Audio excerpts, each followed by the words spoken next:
Les transports en commun ont été paralysés et des véhicules à moteur bloqués par des pneus en feu et d'autres barricades dans certaines banlieues à forte densité de population de Harar, la capitale, alors que les manifestants ont fait part de leur colère face à la hausse du prix de l'essence.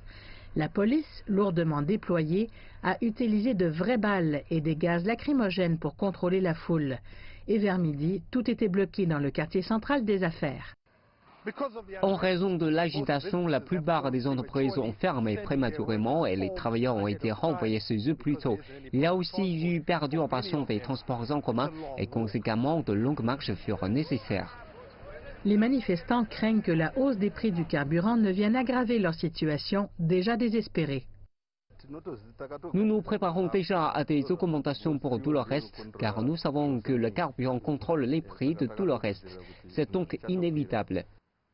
Au cours des dernières semaines, des médecins, des enseignants et des infirmières ont insisté pour que leurs salaires soient payés en dollars américains afin de contrer l'érosion de leurs revenus en raison de la hausse du coût de la vie.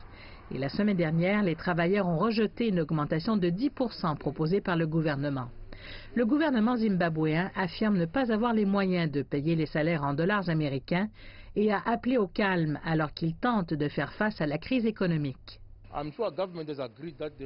Je suis sûr que le gouvernement a convenu d'augmenter les salaires de 10%, mais évidemment, l'augmentation de salaire ne peut pas être au même que l'augmentation des prix.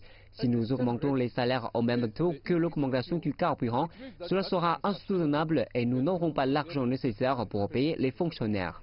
Le gouvernement a condamné les dégâts matériels et les pillages commis lors des protestations et encouragé les manifestants à retourner à la table des négociations.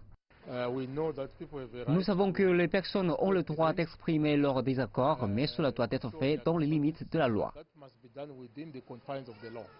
Sous pression, le président zimbabwéen a quitté le pays tôt lundi pour une visite de 5 pays, visite qui, il espère, généreront le soutien financier indispensable pour soutenir son économie en détresse.